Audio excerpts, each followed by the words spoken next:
өмнө бас асуулгын цаг дээр энэ хөдөлмөрийн зах зээлтэй холбоотой асуугаад хариулт авч амжаагүй тэр талаар асууя. Тэгээд манай хувьд бол хүн амын ажил хүчний оролцооны түвшин нэлээд бага мөртлөө хөдөлмөрийн зах зээл дутагдaltaй байдаг. Тэгээд энэ чиглэлийн бодлогод бол салбараас хамаарсан өөр байх одоо шаардлагатай харагдаад байгаа. Тухайлбал одоо шил уул уурхайн салбар гэхэд энэ ээлжийн зохицуултыг 14.10 гэх хатуу зохицуулснаас болоод хүний нөөцийн одоо нэмэлт хэрэгцээнүүд бий болгож энийг дахиад өөрчлөх зайлшгүй шаардлага байгаа. Мөн нөгөө талаас аялал жуулчлал, хөдөө аж ахуй, газар тариалан гэх мэтлэн барилга гэх мэтлэн салбарууд ийм удирдлагын шинжтэй одоо бизнесүүд дээр энэ гаднаас ажиллах хүчин оруулж ирэх энэ төлбөрийг нь одоо зарим нь 50% хөнгөлж бүрэн чөлөөлөх бас ийм бодлого явуул энэ зах зээлийг богино хугацаанд эрэлт үүсдэг энэ салбарыг энэ хэрэгцээг нь гаднаас ангаад явбал болцоо боломжууд бас байгаа харагддаг.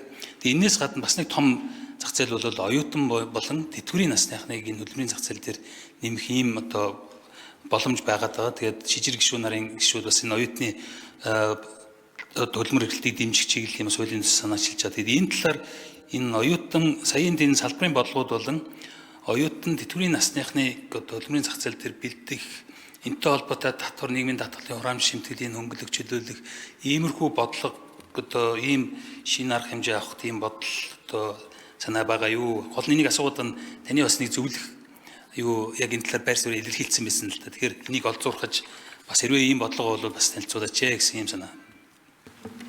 За ерхий сайд хариулъя. Ажлын хүчний эрэлтийн тэр барометрийн судалгаагаар энэ бараг хувь нь шүү дээ. 2025 онд ажил олгогчдын 23% 40 мянган ажлын хүчний хомсдол үүссэн. Тэгэхээр таны хэлж байгаатай би бол одоо санал нэг үү. Яг ажлын хүчний оролцооны түвшин бага байгаа. Дээрээс нь яг нийгэмдэр зах зээл дээр болвол нөгөө эрэлттэй ажлын байранд шаардлага хангахгүйц одоо хүн олдохгүй болсон. Тийм учраас ажлын хүчний оролцооны түвшин хангалтгүй байгаа дээр бол бид нар дүгнэлт хийгээд барилга, хөдөө аж ахуй, аялал жуулчлал гэдэг юм уу салбаруудыг нь онцлоод дотоодын ажлын хүчний нөөцтэй уялдуулах ийм бодлогыг бол барина. Тийм учраас энэ бизнес эрх чөлөөний өргөн барих цаа хуулийн дээр бас ажлын хүчний одоо оролцоог нэмэгдүүлэхээр бол тодорхой өөрчлөлтийг бол би бас тусгасан байгаа гэдгийг хэлье. Үүний шийдвэрлэхийн тулд бол алхмуудыг хийсэн.